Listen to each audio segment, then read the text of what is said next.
Yo estoy muy contento porque Dios nos ha permitido cerrar este año y pues gracias a Dios que nos ha permitido terminar un año más y por tradición, algunos a manera de ritual en estos días suelen hacer un recuento de todo lo que ha sido este año que termina, lo que nos ha dejado este año. Y bueno, pues ya lo han escuchado y reitero otra vez esta actividad que nosotros como iglesia vamos a tener el día 31 a las 7 en obediencia a la palabra que dice que debemos de dar gracias a Dios por todo. En el nombre de nuestro Señor Jesucristo nos vamos a reunir el día 31, horas antes de que culmine el año, para poder venir delante de sus atrios y agradecerle a Él en alabanza, en adoración. Es una muy buena manera de terminar el año, ¿a poco no? Yo sé, escúchame, yo sé que vas a estar ocupado con la cena, vas a andar corriendo. Yo personalmente, como familia, nos juntamos con mis papás, con mis hermanos esa noche, pero vamos a apartar esa hora, una hora nada más. Vente por favor, invita a un amigo y vas a ver que va a ser un buen tiempo. Así es que vente por favor a las 7. Y pues bueno, hablando acerca de este año que termina, no sé lo que te ha dejado, no sé cómo lo puedas identificar o etiquetar este año. No sé si ha sido bueno o malo para ti. Está bien evaluar lo que hemos pasado, pero independientemente de lo que viviste en este año culminante, todos en estos días recibimos esas frases famosas de Navidad y de Año Nuevo, ¿a poco no? Las redes están saturadas de estos mensajes. Incluso puede de que tú hayas ya enviado algunos de estos mensajes. ¿Sí saben de cuáles mensajes estoy hablando, verdad? ¿Cuáles son esos mensajes que se promueven en estos días? A ver, cítame alguno o piensa en alguno. ¿Cuáles son esos mensajes que se leen demasiado ahorita en estos días? Mensajes como estos, mira. Te deseo una Navidad y un año nuevo llenos de minutos de amor, de fe, de felicidad y de paz. ¿Verdad que sí? ¿Sí? ¿Suena eso? Lo que vemos ahorita por todos lados, en la televisión, en nuestros medios de comunicación como las redes. También otro mensaje como este: comienza un nuevo año y yo te deseo que sea de muchas bendiciones, alegrías, amor, felicidad y muchas sorpresas bellas para la vida. Ay, qué bonito, ¿verdad? Parece que todo está bonito. Y por último, en el año nuevo, valora lo que tienes, supera lo que te duele y lucha por lo que quieres. Los más ahora sí que atrevidos, los que se salen del protocolo. Pero haciendo análisis de cuáles son las cosas que el mundo promueve ahorita en estos días, me percaté yo de algo y dije, caray, las frases que prevalecen, no sé si tú lo has notado, pero yo lo noté y me saltó a la vista. El mundo promueve ahorita fe, promueve amor, promueve paz, promueve felicidad. Y hablando acerca de la serie en la que hemos estado estudiando las últimas semanas, hemos estado hablando precisamente de estas cualidades, ¿sí? Estamos hablando de estas cualidades que tienen que ver con esas cualidades que aprendemos de Jesús. Hemos hablado acerca del gozo, hemos hablado acerca de la paz que nos da el Señor. Y hoy vamos a estudiar la fe. ¿Qué vamos a estudiar hoy? La fe. Bajo este contexto de fin de año y el contexto de un inicio de un año nuevo, del inicio de un año nuevo. Así es que vamos a tratar de hablar un poquito acerca de lo que la Biblia nos enseña acerca de la fe. Y quiero empezar de esta forma. Hablando de estos mensajes y buenos deseos, la mayoría de las personas se proyectan para este año fundamentados en estas frases, con la esperanza de que el próximo año les vaya mejor. Y nosotros como hijos de Dios, nosotros como personas de fe sabemos que los buenos deseos no son suficientes, ¿verdad que no? No son suficientes esos buenos deseos. Y aquí es donde entra una diferencia bien marcada entre fundamentar tu vida en frases armadas que aunque suenen bonito y puedan sonar bien y escucharse bien, la diferencia entre eso y el caminar en una fe viva. ¿Puedes decir conmigo fe viva? En una fe firme, en una fe verdadera. Esa es la diferencia. Ese es el enfoque que yo quiero marcar en esta charla que vamos a estar hablando un poquito en esta parte de la mañana al momento de hablar de la fe. ¿Cómo vas a iniciar este año? ¿Cómo vas a iniciar este año? Fundamentando todo tu largo camino a lo largo de estos 365 días, fundamentado en palabras y en frases, o vas a caminar, vas a abrigar en fe la certeza de que Dios estará con nosotros todo el año. ¿Sí me explico? Y no necesariamente tenemos que enfocarnos en que nos vaya bien o nos vaya mal, sino enfocarnos en una realidad, que es lo que promueve esta fe viva de la que te estoy hablando. Una realidad es esa realidad y esa seguridad que pase lo que pase, Dios va delante de nosotros. ¿Me estás siguiendo en esto? ¿Sí? ¿En qué nos vamos a enfocar? En esas frases que nos dan un piso muy inestable en cuanto a cómo nos va a ir el siguiente año, o la seguridad de que vaya como nos vaya, hay una seguridad y una convicción en nosotros que Cristo va delante de nosotros peleando nuestras batallas, que Cristo es nuestro Dios, que Cristo es nuestro Señor, que Cristo es nuestro dueño, y que pase lo que pase, sean cosas buenas o malas, enfermedad, austeridad, cosas difíciles, circunstancias difíciles, sabemos que Dios está ahí con nosotros. Esa es una gran diferencia. Por eso la palabra habla del cristiano, habla de tu vida y de mi vida como aquellos que debemos de vivir por fe y no por vista. ¿Estás aquí? Nosotros como creyentes caminamos por fe y no por vista. Mi oración es que aprendamos a caminar en fe todos los días de nuestra vida. No solamente el 2020, sino que todos los días camines en fe.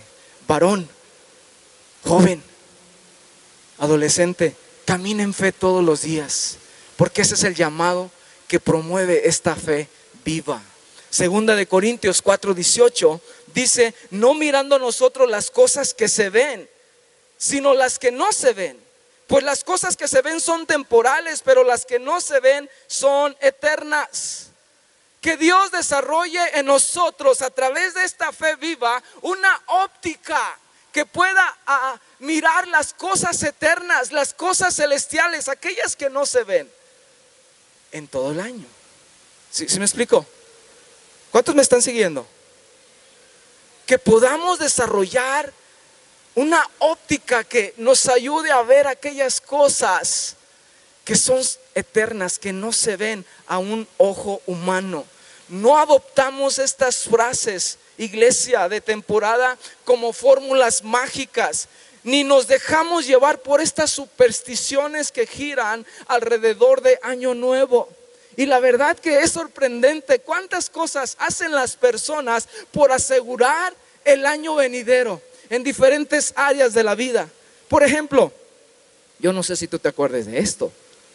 Yo no sé cuántos de ustedes llegaron a hacer esto, pero cuando no teníamos el temor de Dios y caminábamos fundamentando nuestra vida en este tipo de supersticiones o frases o hábitos, hacíamos cosas como estas. ¿Cuánto llegamos en cuanto inicia el año a comer 12 uvas? Enero, febrero, marzo, abril, mayo, diciembre. ¿Para qué? ¿Para qué se hacía eso? Para asegurar todo el año, ¿sí o no? ¿Cuántos llegaron a hacer eso? Híjole, es lo que hace la gente. Fíjate hasta dónde llega la necesidad de las personas de querer creer en algo. Desarrollan ciertos mitos para poder decir que este año 2020 sea el mejor para tu vida. Y también hacen cosas como estas: cargar maletas iniciando el año para irse de viaje. ¿Sí me explico? ¿Cuántos de ustedes salen corriendo con una maleta iniciando el año para que ese año te vayas a tus vacaciones soñadas? ¿O qué tal esta otra? Usar ropa de cierto color para que ya llegue el indicado o la indicada. Y no quise decir qué tipo de ropa, porque estamos en un púlpito.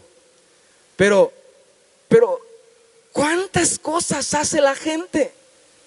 Llenar tu casa con un aroma a canela para traer economía, o colgar el borrego en la puerta. ¿Sabes por qué cuelgan el borrego en la puerta? para que haya mucha lana. No, en serio. Dice, no, pues el borrego es símbolo de lana. Pues hay que colgar muchos borreguitos en la puerta para que haya lana. ¿Qué tal también barrer tu casa de noche para sacar las malas vibras? ¿En serio nadie ha hecho esto? Bueno, es lo que la gente hace. Yo espero que tú nunca hayas hecho esto, y si lo estás haciendo, ya no lo hagas más. Ya no camines con estos mitos y supersticiones. Camina en una fe viva. Camina en una fe en Cristo Jesús. Fundamenta tu fe en aquel que reina y gobierna sobre todas las cosas, y que Él tiene toda la autoridad, y que Él es glorioso, victorioso. Así debemos de caminar. Es la gran diferencia. Esta me sacó risa a mí. Brindar dando saltos con el pie derecho para el éxito venidero. Claro, brindar con algo acá para que, en serio, eso hacen las personas. Así fundamentan el año 2020 muchas personas. Así creen que les van a llegar estas bendiciones. Así creen que les va a ir mejor. Lanzar un puñado de azúcar a la puerta de la casa para que las cosas vayan bien el año entrante. No desperdicies el azúcar, por favor. Échala mejor al café. Y si los tomas acá como macho alfa al café, pues guárdala para otra cosa. Pero la verdad, increíble las cosas que hacen las personas. Y yo no estoy hablando que nosotros como cristianos seamos mejores que los demás.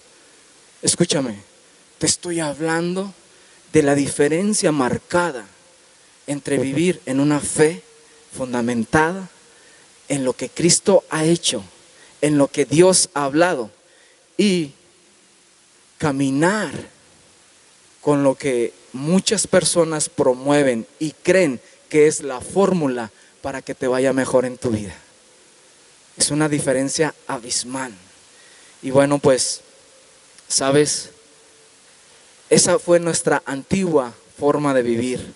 Ahora nosotros debemos de caminar, como dice Gálatas capítulo 2, verso 20. Con Cristo estoy juntamente crucificado. ¿Qué significa eso? Si yo aquí estoy parado delante de ustedes, ¿qué significa cuando Pablo en Gálatas menciona con Cristo estamos crucificados? Sencillo, significa que tú ya no vas a vivir para satisfacerte a ti mismo. Ya no vives para tus deseos. Ya no vives para seguir haciendo las cosas que hacías antes de conocerle. Ahora ese Rafa viejo ha muerto. Ahora Dios ha levantado un nuevo Rafa, ha levantado un hombre nuevo, un hombre con vida en Cristo. ¿Para qué? Ya no vivo yo, mas vive Cristo en mí. Y lo que ahora vivo en la carne, lo vivo en la fe del Hijo de Dios, el cual me amó y se entregó a sí mismo por mí. Ahora vivo en fe todos los días. Vivo creyendo en lo que Cristo hizo por mí. Vivo creyendo todos los días, confiado en que Él me amó, en que Él me ama y que Él me amará por la eternidad. Y no es algo que yo merezca, es algo que proviene de su gracia. ¿Cuántos están aquí conmigo? Es algo que Él ha hecho. Esto es la fe a la que nos llama la palabra, una fe que produce frutos diarios de confianza y dependencia en Jesús. Ahora, estas cosas son totalmente básicas y son cosas que ya hemos aprendido, pero quiero repasar contigo, hablando acerca de la fe. Hay mucho que ya sabemos acerca de la fe. La palabra habla mucho acerca de la fe. Sabemos cosas básicas como estas, que la salvación viene a través de la fe, dice Efesios, y que esto es un regalo de parte de Dios, no es algo que yo pueda producir. Yo no puedo producir fe. ¿Estás aquí conmigo? Yo no puedo producir fe, esto lo produce Dios en mí, es un regalo de Dios. Pero esta fe se activa cuando nosotros escuchamos el Evangelio.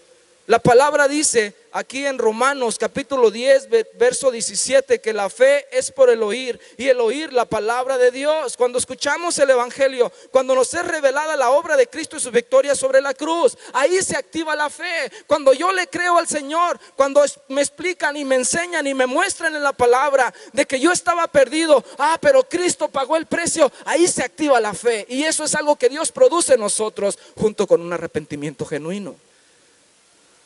Romanos 12:3 dice que a Dios a cada uno de nosotros nos ha dado una medida de fe, conforme a la medida de fe que Dios repartió a cada uno. Todos tenemos una medida de fe. Dile a tu vecino, tienes una medida de fe. Tú tienes una medida de fe que hay que desarrollar. La fe es tan fuerte, es un regalo de Dios, es el regalo de Dios que nos permite confiar en la palabra, confiar en su escritura, confiar en el evangelio y de esta manera confiar en Cristo. La fe es el medio por el cual accedemos a la salvación, como ya lo dije. Pero ahora, Cristo salva, no la fe en sí misma. ¿Qué te quiero decir con esto? La fe en sí misma no salva, es Cristo a través de la fe. ¿Estoy claro con esto? Déjame explicarlo con un ejemplo. Déjame decírtelo de una forma un poquito más gráfica. La fe salvadora y la fe genuina que trae vida es aquella que está fundamentada en la obra de Jesús. Por muy sincera, escúchame en esto, por muy sincera que sea la fe de un musulmán, y aunque entregue su vida como un yihadista y muera, no pasará nada. Ya sabemos a dónde va. ¿Estás aquí conmigo? Por muy sincera que sea la fe de un testigo de Jehová, por mucho que predique en las calles, no va a pasar nada.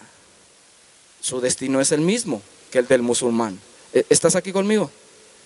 Por muy sincera que sea la fe de un mormón, por muchos años que entregue de su vida en la obra de ser misionero, si los han visto, ¿no? Por muchos años que ellos se entreguen, a ellos se les obliga a 2 años de ser misionero obligatorios a los jóvenes. Pero hay unos que se extienden un poquito más y entregan más años. Por muchos más años que entreguen, no va a pasar nada si su fe no está en Cristo Jesús. Si su fe no está fundamentada en Cristo Jesús, no pasará nada. Por mucho que un hinduista medite y siga sus disciplinas espirituales al pie de la letra, su nombre jamás será escrito en el libro de la vida. ¿Estamos claros en esto? ¿Sí? Entonces, repasamos. Sin la fe es imposible agradar a Dios. Pero aclarando, es una fe fundada en Jesús. Él es el autor y consumador de la fe, dice Hebreos. ¿Qué significa eso? Que la fe empieza con Jesús y termina con Jesús. Así de sencillo. Para que sea una fe viva, para que sea una fe genuina, tiene que empezar con Jesús, con lo que Él ha hablado, con lo que Él ha prometido, y tiene que terminar con Él. Por eso Él es el autor y consumador de la fe. Di conmigo, consumador de la fe. Esa es la clase de fe que estamos hablando en esta mañana. Romanos 1:17. Tú y yo, dice la palabra, el justo por la fe vivirá. Tú y yo debemos de vivir en esta fe. El justo por la fe vivirá. Esa fe de que Cristo nos hace justos delante del Padre a través de su obra en la cruz. Esto es totalmente básico. Y esta expresión, el justo por la fe vivirá, se encuentra varias veces, incluyendo el Antiguo Testamento y 3 en el Nuevo Testamento. De hecho, en la parte inicial en el Antiguo Testamento, donde se lee esta frase, el justo por la fe vivirá, se lee en Habacuc capítulo 2 verso 4. Y obviamente se lee aquí en Romanos 1:17, también si lo quieres anotar, Gálatas 3:11, en Hebreos 10:38, ahí se repite la misma frase. El justo por la fe vivirá. El justo por la fe vivirá. Estas son las cosas básicas que ya sabemos.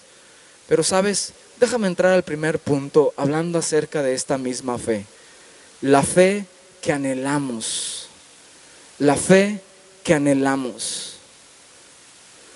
No son tanto así como puntos, sino simplemente es como extendernos en el concepto de lo que es la fe, en la cual tú y yo debemos de caminar todos los días de estos 2 días que le quedan a este año, en estos 2 días que le quedan a este año y en los 365 días del año 2020.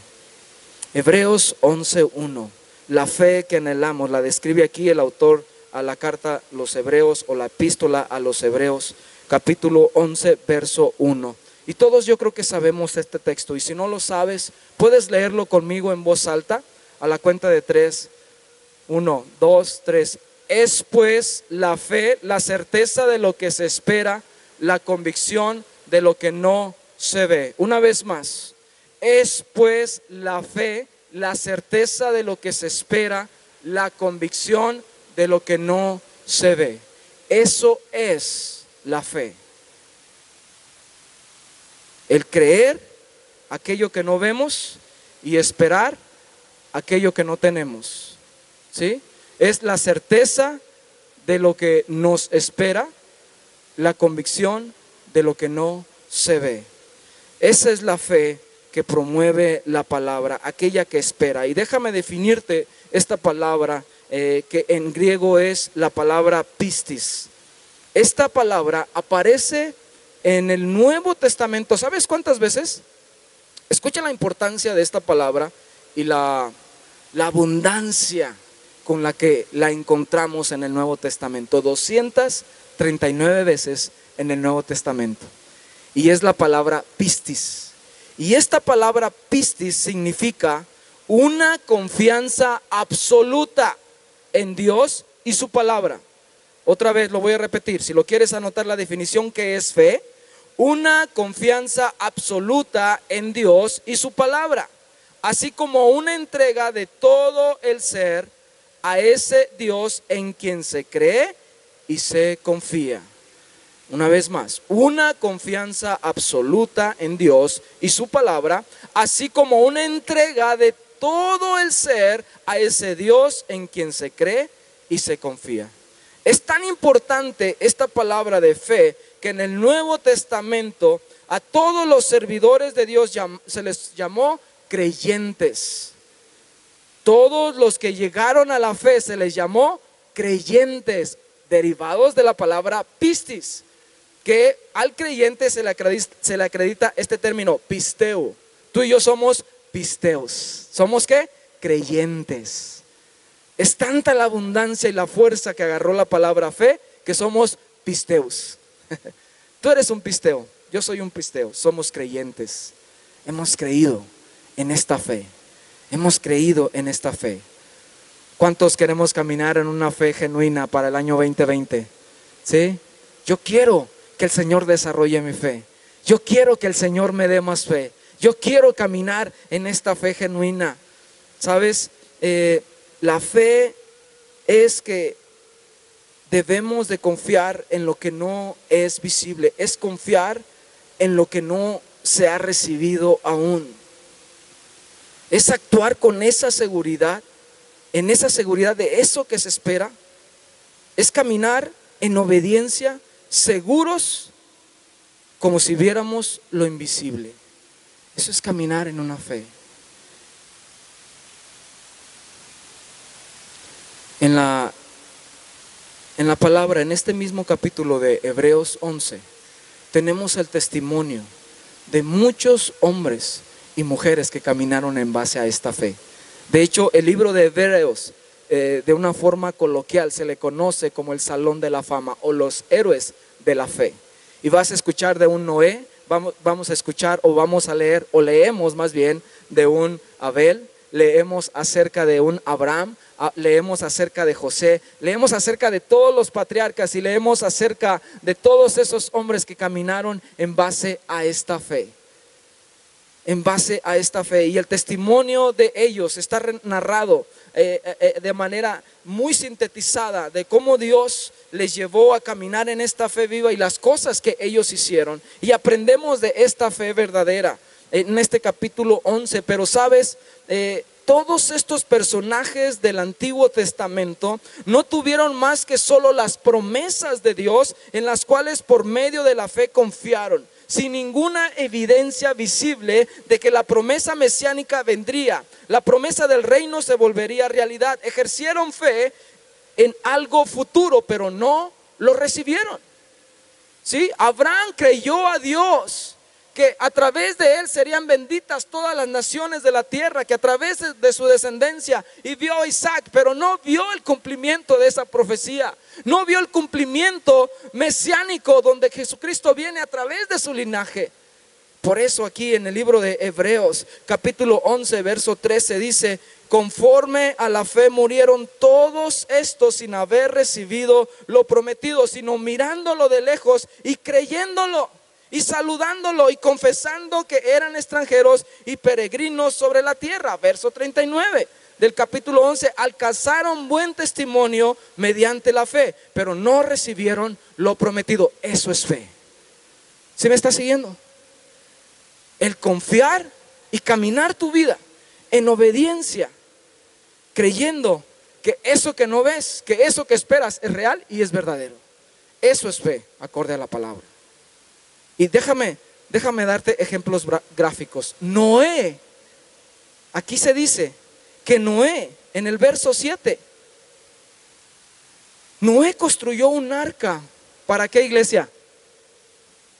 ¿Para qué Dios le mandó a construir a Noé un arca? ¿Para qué? Porque iba a mandar un ¿qué? Un diluvio. ¿Sabías tú que la humanidad no había experimentado la lluvia? ¿Sí me entiende de lo que estamos hablando? Ahí tienes a Noé construyendo por más de un siglo un barco que iba a albergar a su familia y a todos los que quisieran y a todos los animales para recibir una inundación sobre la faz de la tierra, cuando la humanidad ni siquiera había experimentado una tormenta. Eso es fe.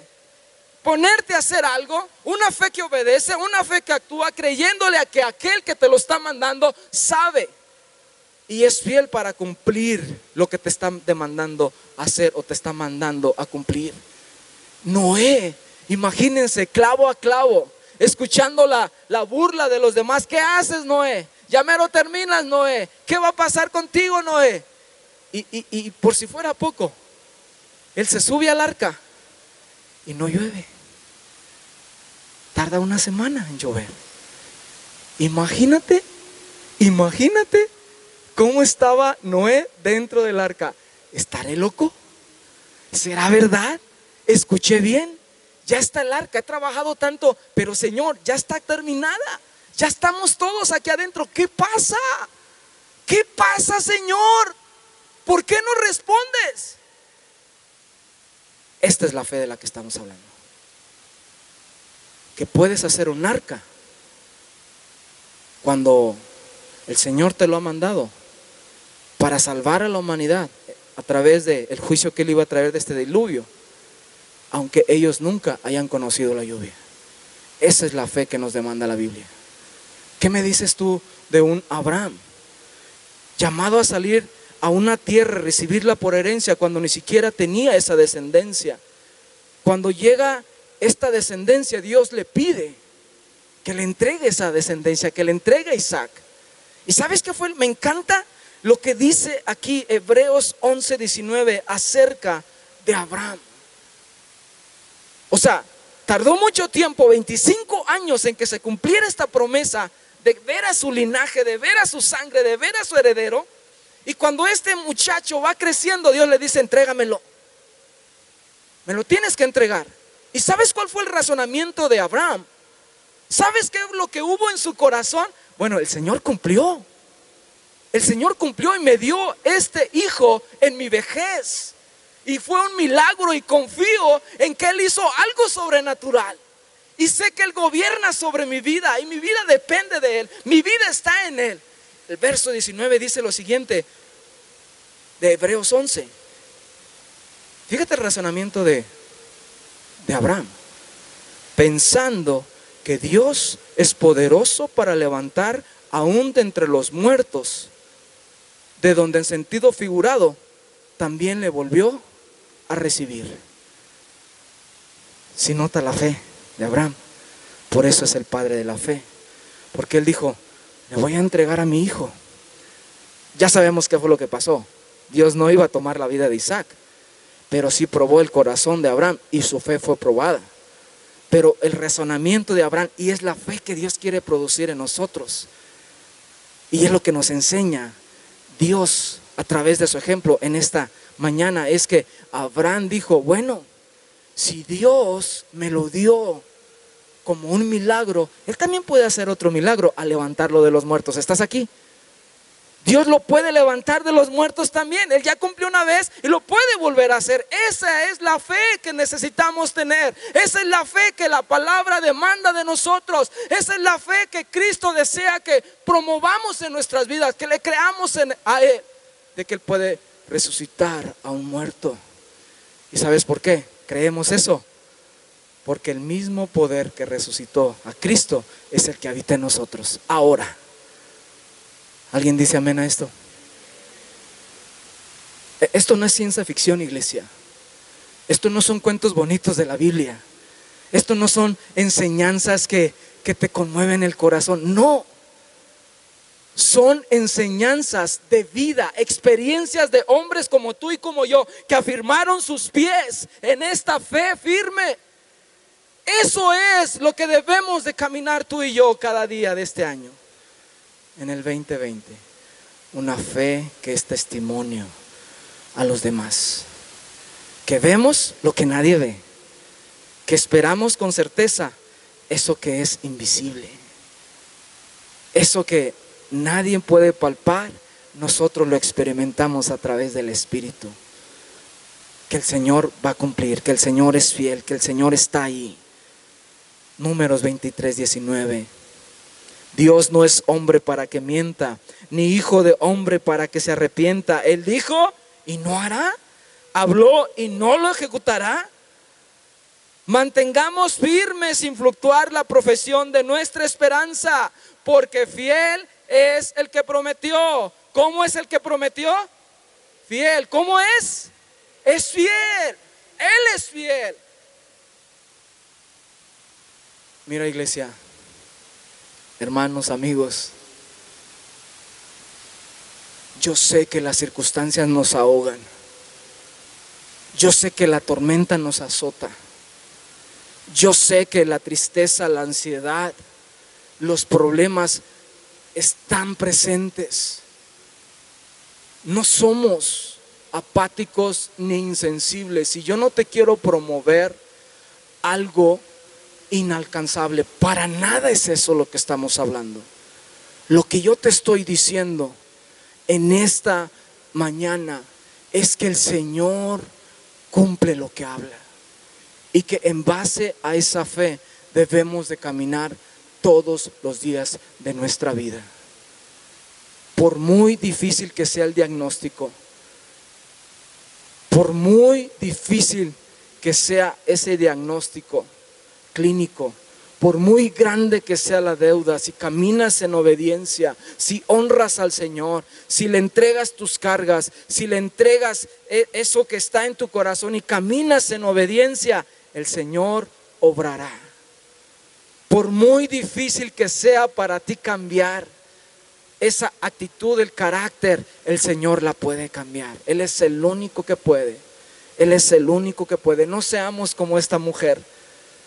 No seamos como esta mujer que una mujer anciana que se cuenta que una vez escuchó esta palabra, lo que dice el libro de Mateo, en donde se lee acerca de que en Mateo 17:20, que si tuvieras fe como un grano de mostaza, dirías a este monte: pásate de aquí a allá, y se pasará, y nada os será imposible. No seamos como esta mujer que escuchó esta predicación ese domingo. Y lo curioso es que de su casa a la iglesia ella tenía que rodear una montaña, y ahí lavando los trastes, mirando de frente a la ventana que daba a la montaña, ella empieza a orar al Señor, fundamentando su fe en esta predicación que había escuchado, de que ella podía decirle a la montaña que se moviera. Pero ella empezó a orar y pareciera que era muy ferviente su oración, y empieza a decir: Señor, tu palabra dice que hay que hablar a estas montañas, y que si tuviéramos fe se moverían. Y empieza ahí a orar, y luego hace esto, mírenme, levanta un ojo y dice: ya sabía que no se iba a mover. No esa clase de fe, no esa clase de fe. Tenemos que ser testimonios de fe, iglesia. Ser testimonios de fe. No degrades la fe. Punto siguiente, hablando acerca del concepto de la fe. No degrademos la fe. ¿A qué me refiero con esto? Santiago 4:3 dice: pedís y no recibís, porque pedís mal para gastar en vuestros deleites. Hay un exceso, y con el que hay que tener cuidado. Es que cuando se promueve que podemos usar nuestra fe como esta mujer, como un poder para poder escribir nuestra propia historia. Y lo digo con todo respeto, y yo sé que es cuestión de lenguaje, yo sé que es cuestión simplemente de palabras, pero espero, y el fin de promover esto o resaltar este punto al no degradar nuestra fe, es erradicar ese falso concepto que muchas veces se ha desarrollado en ciertas enseñanzas y en ciertas iglesias. Y yo no sé si tú lo has escuchado, pero hemos visto predicaciones o leído libros en los cuales se dice algo como esto: si lo crees, decláralo, decrétalo. Lo hacemos en fe, pero estas expresiones no deben nacer de un corazón que manipula, sino que se sujeta a la voluntad de Dios. Por ejemplo, si tú crees en que Dios te puede dar una casa este año, decrétalo y eso se hará. Decláralo y es tuyo. Declara un carro nuevo y ya será ese carro para ti en este siguiente año. Así no funciona la fe. ¿Estás conmigo? Así no funciona la fe. No es decreta un año de bendiciones económicas y ya significa que Dios está obligado a hacerlo porque tú dijiste en fe que eso tenía que pasar. Ahora, si hay autoridad en el nombre de Jesús, Dios nos ha dado autoridad, pero todo lo que nosotros hablamos y declaramos tiene que estar fundamentado ¿en qué? En lo que Dios ha hablado, no en cosas que yo quiero. No en cosas que son para mis deleites, no en cosas en las cuales yo deseo. Imagínate que yo pudiera manipular la fe a tal manera que yo pudiera escribir mi propia historia, que yo pudiera escribir mi propio o describir mi propio destino. Eso sería lo más catastrófico que pudieras hacer como cristiano. El decirle al Señor a través de la fe, a través de estas frases, a través de estas palabras, así es como va a ser. No, eso no es así. Y sería algo tonto, ¿sabes por qué? Porque de ahí vienes. El Señor te sacó de una vida donde tú mandabas, donde tú establecías las reglas, donde tú caminabas por donde tú querías y te fue mal. ¿Nos fue bien? O alguien dígame algo así. No, yo estaba súper bien, pero me hice cristiano y todo me fue mal. ¿Verdad que no? Algunos pudiéramos decir, sí, pues hubo presiones, hubo tribulaciones diferentes, pero ¿a poco no sentimos vida internamente? ¿A poco no hay paz en nuestro corazón? ¿A poco nuestra relación matrimonial no se está sanando? ¿A poco no hay una familia más unida? ¿A poco no hay un corazón que descansa en el Señor? ¿A poco no? ¿Sí? Sí. La vida cristiana no es un lecho de rosas. No es un camino de todo nos va bien. Los cristianos también atravesamos circunstancias difíciles, también nos enfermamos. También seguimos lidiando con pecado. Pero sabes, caminamos totalmente confiados en que el Señor es fiel el que el Señor cumple y nosotros no degradamos la fe al grado de regresar de donde el Señor nos ha sacado. Nuestra vida le pertenece y esa es la confianza que tenemos, que nuestra vida está en las manos de aquel que todo lo sabe. Nuestra vida está en las manos de aquel que tiene el control del universo mismo. Él es omnisciente y como Padre amoroso y misericordioso tiene lo mejor para tu vida. Eso debe de traernos descanso. Y no debemos de andar manipulando la fe al grado de ya lo declaré, ya lo afirmé, ya lo estoy decretando y ya va a suceder. No, así no funciona la fe. Usted se sujeta a la voluntad de Dios, no la voluntad de Dios se sujeta a la nuestra. ¿Está conmigo? Esa es la verdadera fe. No nos sujetamos a nuestras propias deseos, porque como dice Santiago, no se te va a dar. ¿Significa que Dios no te quiere o significa que Dios no puede hacer esto? Yo no estoy diciendo eso, iglesia. Dios te puede dar una casa y te puede dar un carro. Claro que te lo puede dar. Dios no está peleado con eso. Dios te puede dar una casa nueva y es una bendición, pero sabes, es muy diferente a que tú quieras manipular la voluntad de Dios usando frases mágicas o rituales de este tipo, sin entender que vendrá en su tiempo, sin entender que todo lo que el Señor te da es por pura gracia y que lo dará en su momento cuando tú lo necesites. Como padres cuidamos a nuestros hijos. Su hijo necesita venir a jalarle la falda a mamá para que usted le pueda dar de comer. ¿Necesita un hijo hacer eso todos los días? ¿Sí o no? No, usted lo hace porque ama a su hijo y sabe que le va a alimentar y que lo va a cuidar y que va a hacer lo mejor para él. No degrade la fe, iglesia. No degrade la fe. Jeremías dice 29:11: porque yo sé los pensamientos que tengo acerca de vosotros, dice Jehová, pensamientos de paz y no de mal, para daros el fin que esperáis. Nuestro Dios es perfecto, iglesia, descansemos en eso. Sí, pero si Dios es perfecto y todo don perfecto procede de Él, ¿por qué yo estoy batallando con estas cosas? Hay un proceso que todos estamos pasando. No corras. Si usted se endeudó, hay consecuencias que está pagando. Si usted se enfermó por negligencia, hay cosas y una factura que tiene que pagar.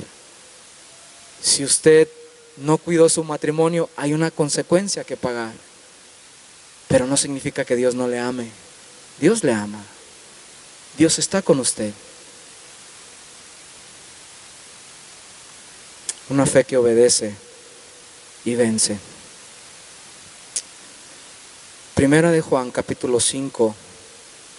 Con esto estamos casi a punto de terminar. Vamos a Primera de Juan, capítulo 5, versos 3 y 4. Si estamos ampliando o enriqueciendo el concepto de la fe y cómo debemos de caminar este 2020 como cristianos, como hijos de Él. Sí estamos complementando lo que ya sabemos quizás. Dice Primera de Juan, capítulo 5, versos 3 al 5. Y todo lo que aquel que tiene esta esperanza en Él se purifica a sí mismo, así como Él es puro. Estoy leyendo el 3 y es el 5. Pues este es el amor a Dios, que guardemos sus mandamientos, y sus mandamientos no son gravosos. ¿No son qué? Porque todo lo que es nacido de Dios vence al mundo. Esta frase o esta palabra o este principio, como le quieras decir, está muy, muy interesante.